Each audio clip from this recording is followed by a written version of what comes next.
Oui, bonjour.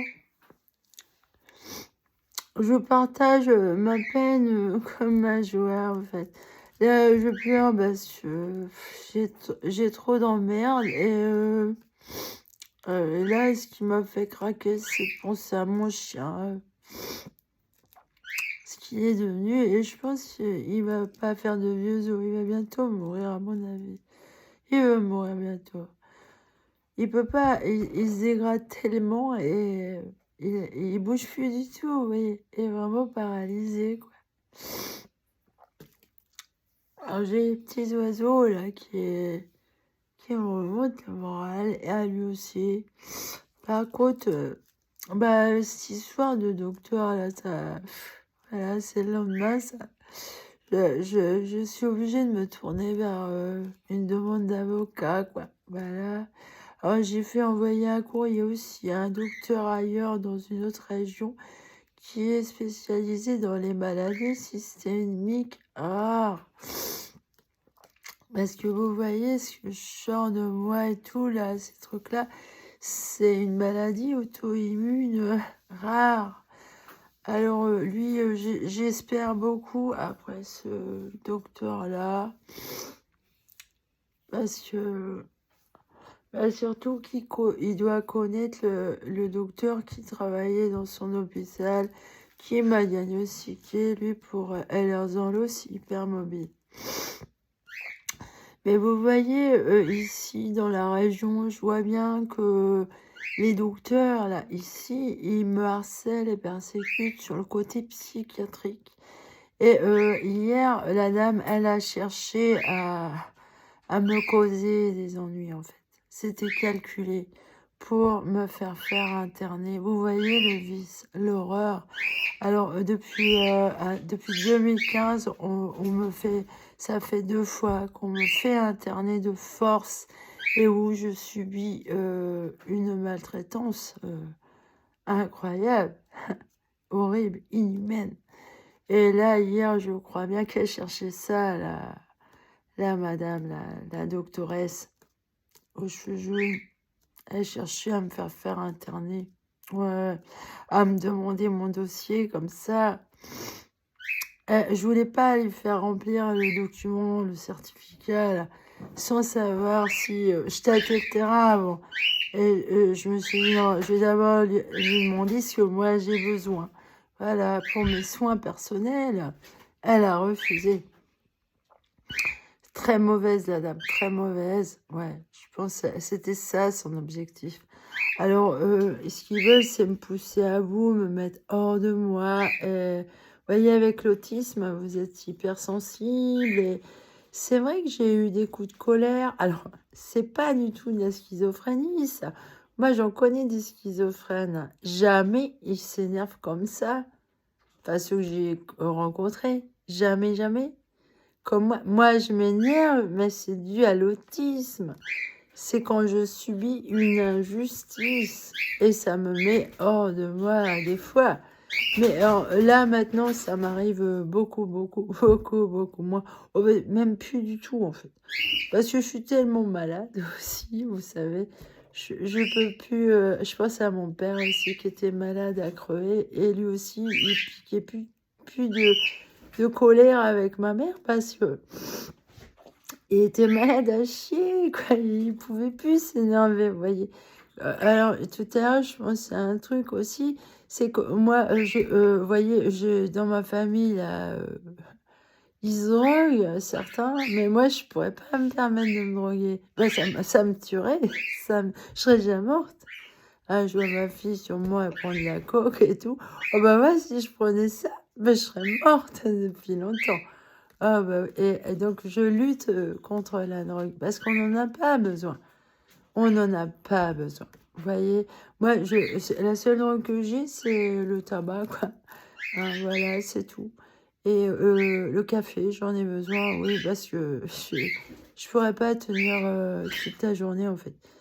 Et alors moi, en fait, je connais vraiment la condition des gens qui supportent des maladies horrible, quoi. Ouais, vous voyez, ça se voit pas comme ça, mais quand même, si je vous fais voir les détails et tout, je vous fais...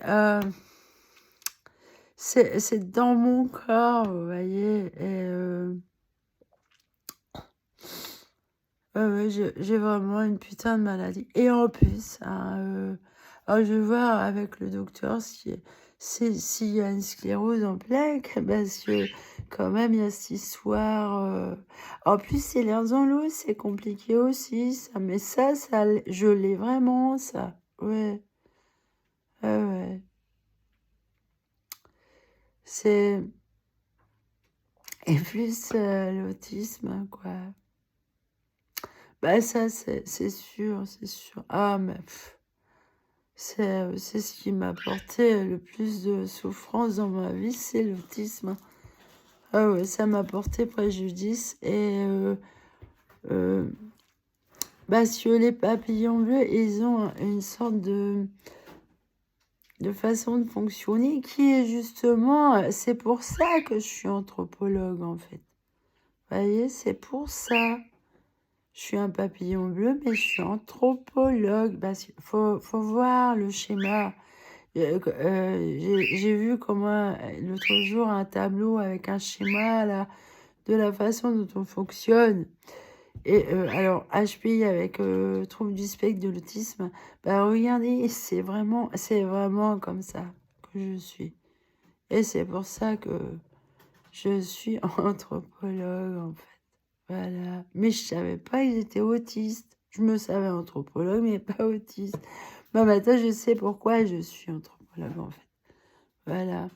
Alors par contre, oui, ma fille, elle a assisté à des scènes de violence entre son père et moi parce que il me poussait à bout, lui, il était pervers avec moi. Et il m'a fait passer pour ce que je suis pas. Et à cause de lui, j'ai été psychiatrisée. On m'a cachetonné. Ça a porté préjudice au bon développement de ma personne, de ma personnalité, de mon bien-être mental, en fait. Fallait pas me donner de médicaments. Vous voyez, cette docteur hier, c'est vachement pervers, les docteurs, hein, vachement pervers. Ce que j'ai subi en psychiatrie dernièrement, euh, c'est digne de nazi. Voilà, c'est à un niveau de méchanceté très très gore en fait. Ah ouais, c'est ce que j'ai vécu comme maltraitance là dernièrement depuis plusieurs années. C'est monstrueux, ouais. C'est pas humain de me faire ça. Alors effectivement, mon rêve maintenant, c'est de faire de la physique. Alors je demande de l'aide auprès des gens à qui j'ai rendu service, hein, des scientifiques. Et, moi, on me rend pas l'appareil. Hein. Alors eux aussi, ils sont pas sympas.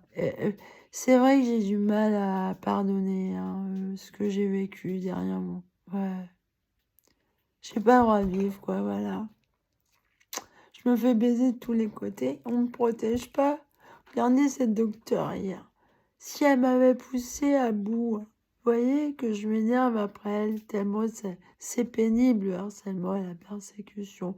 Et que vous n'êtes pas reconnu pour les problèmes de santé que vous avez, qu'il faut vous justifier du pourquoi, du comment. Cette dame, c'était une imbécile. Elle savait même pas ce que c'était LR hypermobile. Vous vous rendez compte? Un docteur aussi idiot.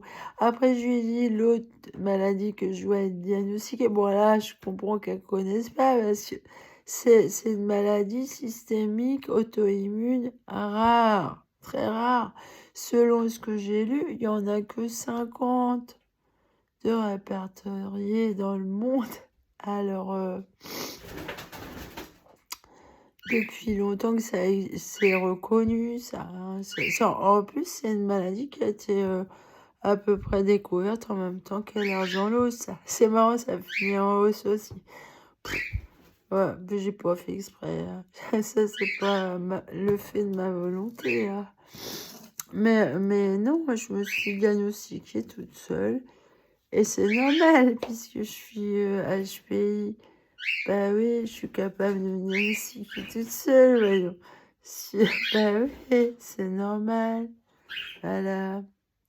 Mais c'est difficile à faire accepter ça à des gens qui ont des gros diplômes, des docteurs vachement orgueilleux, en fait, très orgueilleux.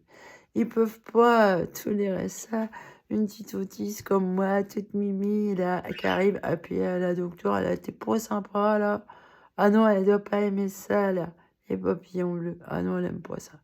Elle aurait bien voulu me faire interner, celle-là. Ouais, j'avais, elle me cachetonnait. Vous voyez l'horreur, l'horreur. Honte à eux de m'avoir traîné comme ça. Honte à eux. Ouais, c'est horrible. Honte à eux. Eux, je leur souhaite pas un bon Noël. Je leur souhaite ce qu'ils me souhaitent, en fait. À eux. Je leur envoie leurs cadeaux. Voilà, j'en veux pas. Allez, salut.